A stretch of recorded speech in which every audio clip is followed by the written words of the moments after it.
Hello internet friends! In today's video, we are going to be talking about 2024 spring trend predictions. These are always some of my favorite videos to make. However, they aren't always popular, and I understand why. Trends can feel all-consuming at times. Even though I have been trend forecasting for the better part of my adult life because it truly helps my business, I feel like it is something that I don't let control my decisions. However, in my business and overall wardrobe, it truly does help empower me. Just having that knowledge in the back of your head can help you feel more confident getting ready and also making purchase decisions. I think one of the most important things about trends is realizing what comes around all the time, and oftentimes those are the things that you want to add into your wardrobe. So today we are breaking down the spring 2024 trends. I want to focus specifically on colors, silhouettes, and accessories, and then we're going to talk about practical ways to wear these trends. So buckle up you guys, because we are in for a jam-packed video.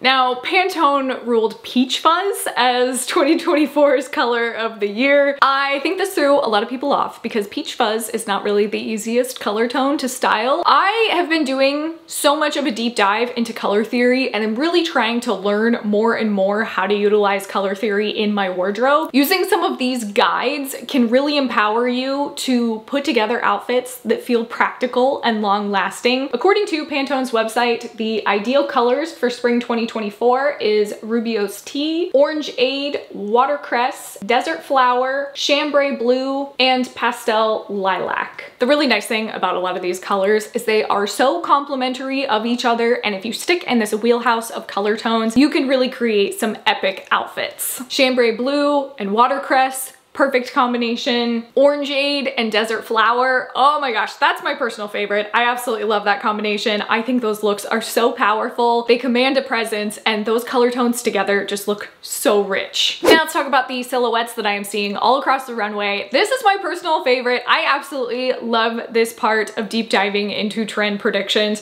because this really shows me what vintage concepts are coming back into play. Straight out of the gate, we have the micro mini dress a la the 1960s. These came from that go-go era, and I'm absolutely loving seeing this. That micro mini trend, I think, is here to stay. This definitely plays into the pinafore dressing that I saw in my overall 2024 trends list. So it's nice to see this already creeping up in springtime. I absolutely love the idea of pinafore dresses or just the jumper dress in general. The no pants look is also here to stay, it looks like. I already did my commentary on this, and I said that to me it looks like a diaper. I'm still feeling that it looks like a diaper, I'm not gonna lie. Don't think it's a trend that I am going to participate in. If you have watched any of my previous thrift with me's though, I have found some Saint Laurent micro mini shorts. I look at them every once in a while and I think, maybe I'll try this trend, I don't know. I just don't think it fits practically in my life. However, I do love seeing the practical ways to style it. I love seeing it with an oversized blazer. I love seeing it mixed and matched with different print tights.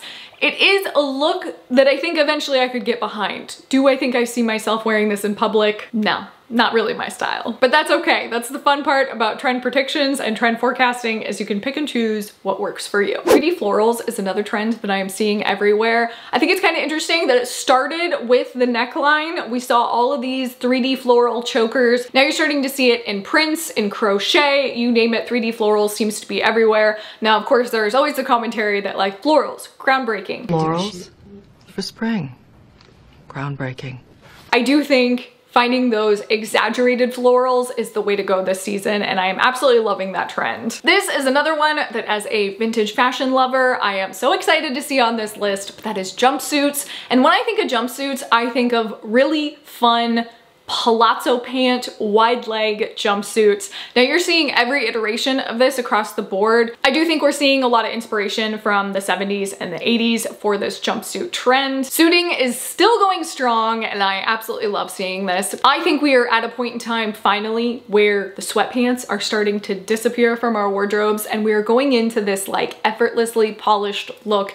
And I love to see the Bermuda shorts with a tailored jacket. It's just such a classic look, and I absolutely love this style. I also think of the 1980s when I think of this. I have thrifted some epic suit sets that are shorts, and I love to see this coming back in. My personal favorite take on it is the high-waisted Bermuda shorts with a little bit of a more exaggerated, relaxed blazer. Think something a little bit more menswear, but with a tailored vibe. I do think the possibilities are endless if you are okay with kind of mixing and matching the style. If you don't want to get a completely suited look, I also think you could do something with like Bermuda denim shorts and maybe a menswear blazer. I think that would be a fantastic look that is still very much on trend. The last thing that I'm seeing everywhere that I'm so excited about is full skirts. Full skirts have endless possibilities, but I absolutely love seeing anything with tulle, lace, and ruffles. You guys know I am such a sucker for these looks. I absolutely love it. It is just something that you can do such a classic look with. I think a really good example of a full skirt look is something like this Free People skirt.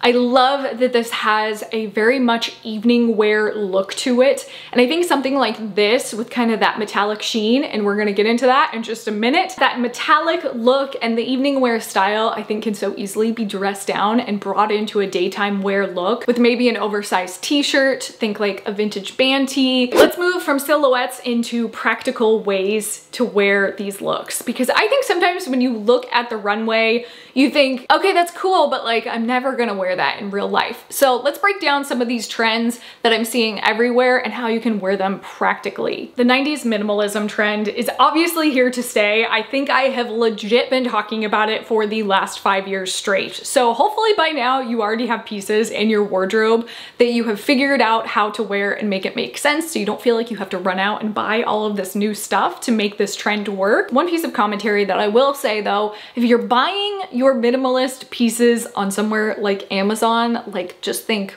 unbranded pieces, you are missing the point when it comes to quality of these pieces. I have done so many thrift with me's that embody the quality and overall makeup of these garments, but I highly recommend looking into quality pieces over quantity if you want to really nail these minimalist trends that are going on right now. 90s minimalism though, I think classic Banana Republic, I think classic J. Crew and DKNY, Calvin Klein, those are all pieces that you can put into your wardrobe. Doesn't have to be brand new, it can be thrifted, and trust me, that is gonna look so much better. But again, these pieces by these brands just embody that classic 90s look. Practical ways to wear all white. Most people have white pieces in their wardrobe that they can pick and pull and mesh together. It's such an easy monochromatic look to put together, but my personal favorite is to do it with a pop of color. So think an all white dress with maybe an all white blazer on top of it, and then throw on a pop of color. I have that red Teddy Blake bag that I keep incorporating nonstop into my wardrobe because it is such a vibrant pop of red. So just one piece to kind of pull that look together and make it that wow factor, I think is so critical to pieces like that. Another trend that I am seeing everywhere right now, and I am so excited to see this because I have already thrifted it, Cobalt or royal blue. They're calling it royal blue, but like, I mean, cobalt, royal blue, they kind of look the same. So let's just, you know, kind of marry them together. Cobalt is such a strong color. You typically see this in wintertime, so I am a little bit surprised to see it coming out so much in spring. I love that I have already thrifted this trend, but man, cobalt is such a rich tone. I absolutely love mixing and matching it. I love seeing cobalt in trouser pants. I love seeing it in blazers. Think like a long line duster. Cobalt is such a good color to have in your wardrobe.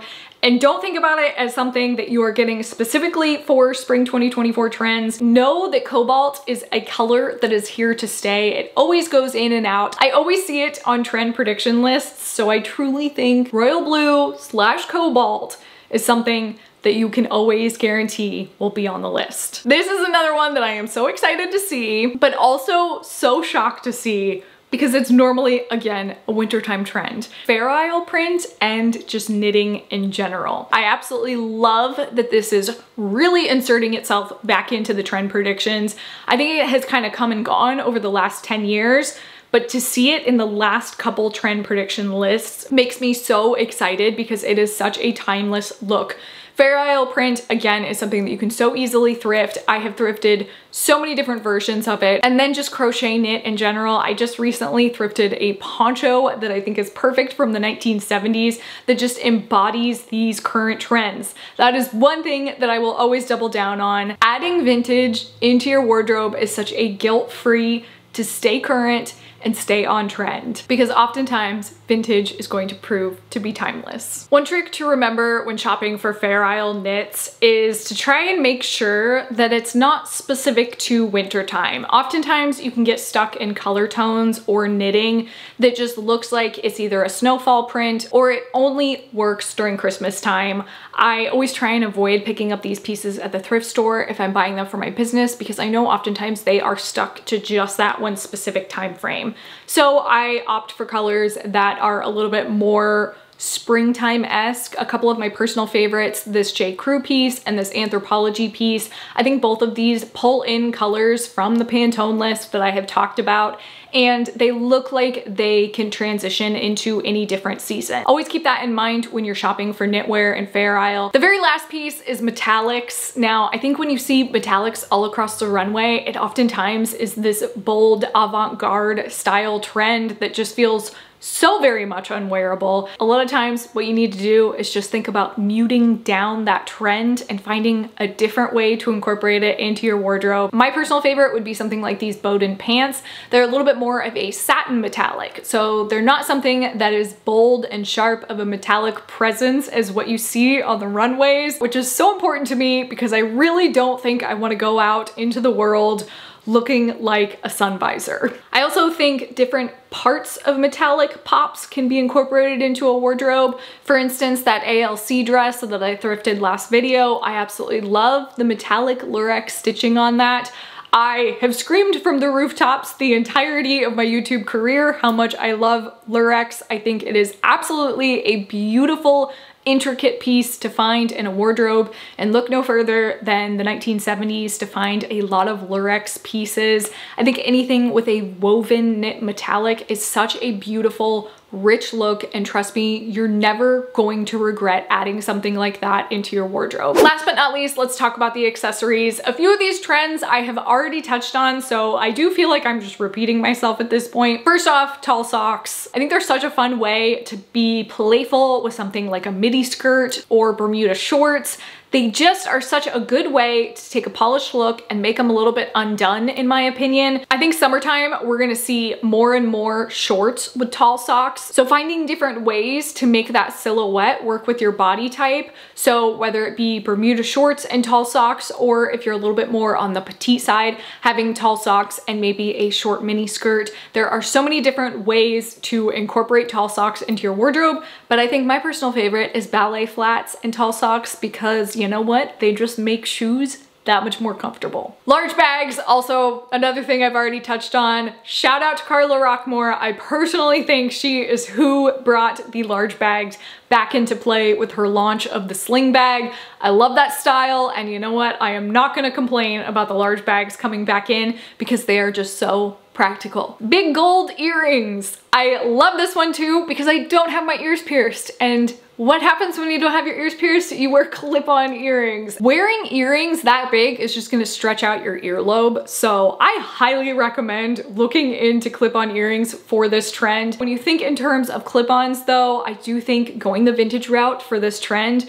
with those like big, huge, chunky earrings, oh my gosh, I see this literally all the time at thrift stores. They are so easy to come across. And last but not least, platform shoes. They are here, they are back. Jeffrey Campbell always comes to mind. I've talked about this before, but I am heartbroken with myself that I let go of those Jeffrey Campbell shoes. For me personally, I have been seeking out the best loafer, and now it's making me think, should I go with maybe platform loafers instead? I don't know, only time will tell. I'll let the right pair come into my life when the timing is right. That is it for today's video. I absolutely love researching these videos, so I hope you guys enjoyed them just as much as I did making them. It's just so fun to see how you can incorporate these styles into your life, because oftentimes, if you think logically about it, you already have so many of these pieces in your wardrobe, and it can just spark some ideas on how to put them together. I think that's the most important part. Doesn't mean that you need to go out and buy all of these pieces.